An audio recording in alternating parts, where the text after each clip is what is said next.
Olá, aqui quem fala é Beri Adams e com muita satisfação estou de volta para apresentar mais um podcast da revista Educação Ambiental em Ação. E já aproveito para te fazer o convite de passar lá na revista ea.org para conferir as novidades da 89ª edição, que está recheada de ações incríveis para você se inspirar.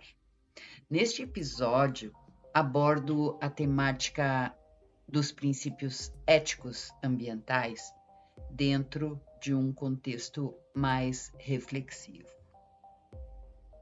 Não se trata de novidade que o atual estado em que se encontra o meio ambiente exige de mim, exige de você uma postura diferente em relação ao nosso modo de vida. E essa preocupação com o nosso modo de vida já foi manifestada lá em meados de 1960, quando os primeiros movimentos ambientalistas surgiram. Porém, eram poucos os que tinham acesso ao que estes manifestavam, e as questões ambientais elas nunca ocupavam um espaço adequado na sociedade para promover um debate, uma reflexão. Por quê? Porque naquele momento o que se priorizava era principalmente o desenvolvimento econômico. E naquela época foi uma época maravilhosa para a modernização e para a aceleração dos processos de produção.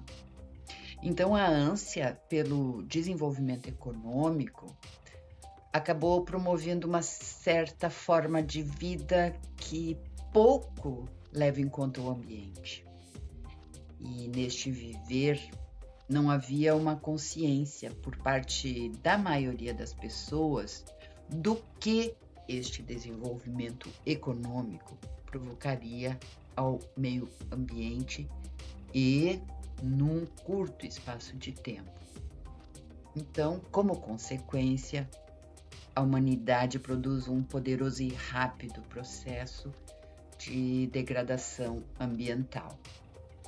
É certo que nós, como cidadãos, eu, você, temos sim muito que mudar em nossa forma de vida, porque estamos diretamente vinculados a estes ciclos de produção sem fim, porque mecanismos que promovem o consumo interferem no poder de decisão em adquirir ou não algum produto. E aí nós passamos a necessitar do supérfluo. Então precisamos e muito rever os nossos hábitos de consumo, pelo bem do planeta e pelo bem da nossa saúde. Porém, as principais mudanças, apesar da nossa mudança pessoal ser muito importante e imprescindível, devem vir do setor econômico, dos modos de produção, que estes sejam sustentáveis e que não produzam materiais descartáveis, por exemplo, dos modos de comercialização, que não gerem resíduos com embalagens e que essas mudanças sejam incentivadas pelo poder público, que motivem e viabilizem uma transformação quanto à responsabilidade socioambiental das instituições ligadas ao setor econômico. E com sua usual maestria nas palavras, José Saramago resume e simplifica como ninguém uma das principais raízes do atual modelo de sociedade que vivemos. Ele diz que a falsidade central deste modelo reside no fato de que o poder econômico é o mesmo que o poder político. O único antídoto para reverter esse mau funcionamento da democracia é construir uma sociedade crítica que não se limite a aceitar as coisas pelo que elas parecem ser e depois não são, mas se faça perguntas e diga não sempre que for preciso dizer não. Para isso, é urgente voltar à filosofia e à reflexão. E é na filosofia, então, que podemos encontrar a ética ambiental, que se fundamenta em 3 princípios fundamentais, que, se seguidos, tanto pelas pessoas como pelas instituições em geral, evitam, previnem e corrigem os problemas ambientais que criamos. O primeiro princípio é o da responsabilidade. Indica um agir de forma que os efeitos dessa ação não prejudiquem nem as atuais e nem as futuras gerações. O segundo princípio é o princípio da alteridade. A alteridade compreende que todo ser humano é um ser social que interage e que é interdependente do outro. Assim como todo ser humano tem uma ligação com a natureza, afinal ele é natureza, e tem uma ligação, portanto, com todos os seres em uma relação mútua. Por último, o terceiro princípio é o do cuidado.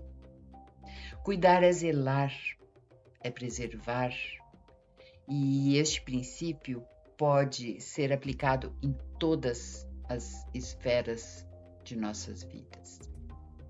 Assim, o cuidar passa a ser uma atitude interdisciplinar, pois percebemos que nada ocorre de forma isolada. Na ética ambiental, portanto, encontramos importantes princípios que proporcionam mudanças de atitudes necessárias para a perpetuação de uma melhor qualidade de vida do planeta. E ao que tudo indica, e é o que almejo, nós estamos entrando na era ambiental. Negada por muitos, claro.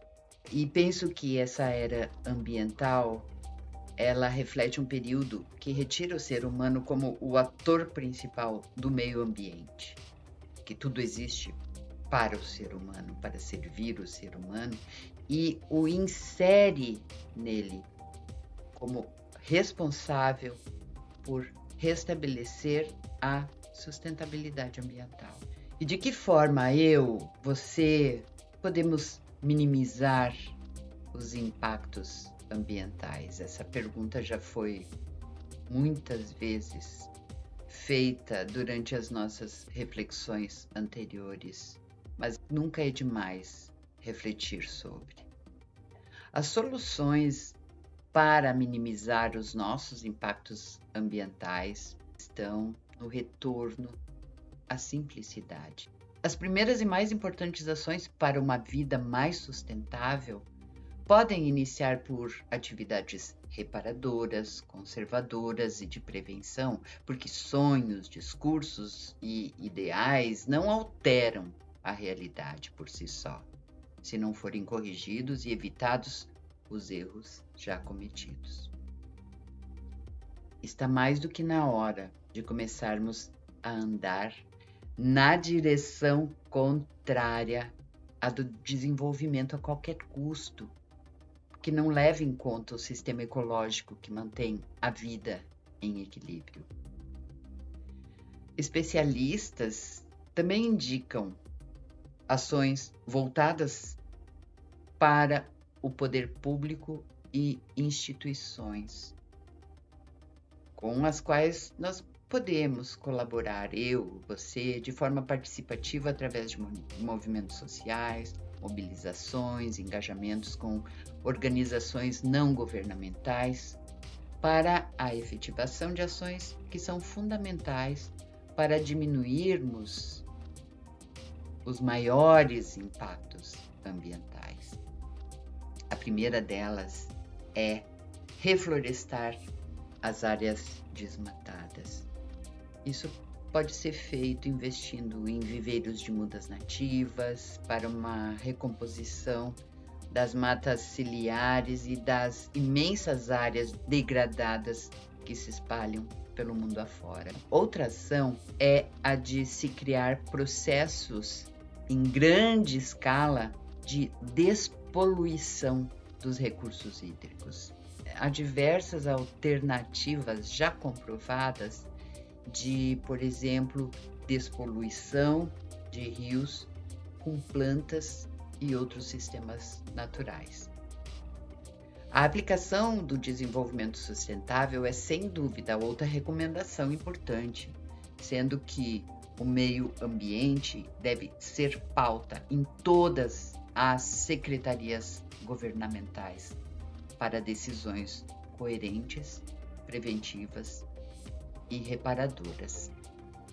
O uso consciente dos recursos naturais também faz uma grande diferença na diminuição dos impactos, podendo-se promover um amplo programa de combate ao desperdício, por exemplo, ao desperdício de água, ao desperdício de energia e, claro, a começar pelas empresas responsáveis pela distribuição. Também é recomendado evitar qualquer tipo de poluição e, para tanto, é necessário investimentos em produção limpa. Criar leis que garantam a preservação é igualmente necessário, embora já tenhamos muitas leis, precisamos de mecanismos e dispositivos para colocá-las em ação e investir em fiscalização. E, por último, é preciso conscientizar as crianças, os adolescentes, e isso é possível através da prática da educação ambiental interdisciplinar, desde lá da infância. Sim, precisamos aprender a viver de forma sustentável. E não há mestres melhores para nos orientar do que a própria vida e os erros que já foram cometidos, para que não sejam repetidos. E, por fim, concluo essa reflexão retomando o que eu falei lá no início. As soluções para minimizar os nossos impactos ambientais estão no retorno da simplicidade. E então, para ilustrar o nosso tema de hoje, eu trago uma parábola, cujo título é O Executivo e o Pescador. Um executivo de férias na praia observava um pescador sobre uma pedra fisgando alguns peixes com equipamentos bastante rudimentares, linha de mão, anzol simples, chumbo e iscas naturais. O executivo chega perto e diz: "Bom dia, meu amigo. Posso me sentar e observar?" O pescador: "Tudo bem, doutor." O executivo: "Poderia lhe dar uma sugestão sobre a pesca?" "Como assim?" respondeu o pescador. "Se você me permite, eu não sou pescador, mas eu sou executivo de uma multinacional muito famosa e o meu trabalho é melhorar a eficiência da fábrica, otimizando recursos, reduzindo preços, enfim, melhorando a qualidade dos nossos produtos. Eu sou um expert nessa área e fiz vários cursos no exterior sobre isso," disse o executivo, entusiasmado com a sua profissão. "Pois não, doutor. O que é que o senhor quer sugerir?" perguntou calmamente o pescador. "Olha, estive observando o que você faz. Você poderia ganhar dinheiro com isso. Vamos pensar juntos. Se você pudesse comprar uma vara de pescar com mulinete. Poderia arremessar sua isca para mais longe, assim pescaria peixes maiores, por certo. Depois disso, você poderia treinar o seu filho para fazer este trabalho para você. Quando ele sentisse que estava preparado, você poderia comprar um barco motorizado, uma boa rede, e pescaria uma quantidade maior. E ainda venderia para cooperativas, para os grandes centros. Depois você poderia comprar um caminhão para transportar os peixes diretamente sem os intermediários, reduzindo sensivelmente o preço para o usuário final e aumentando também a sua margem de lucro. Além disso, você poderia ir para um grande centro para distribuir melhor o seu produto para os grandes supermercados e peixarias. Já pensou no dinheiro que você ganharia? Aí você poderia vir para cá, como eu vim, descansar e curtir essa paz, esse silêncio, essa brisa gostosa. O pescador olhou para ele e respondeu: Mas isso eu já tenho hoje, doutor. Espero que tenham tido uma ótima reflexão. Muito obrigada e não esquece de passar lá no revistaea.org para acompanhar o trabalho dessa equipe que acredita no poder da mudança a partir de pequenas ações do dia a dia. Grande abraço e até o próximo podcast da revista Educação Ambiental em Ação.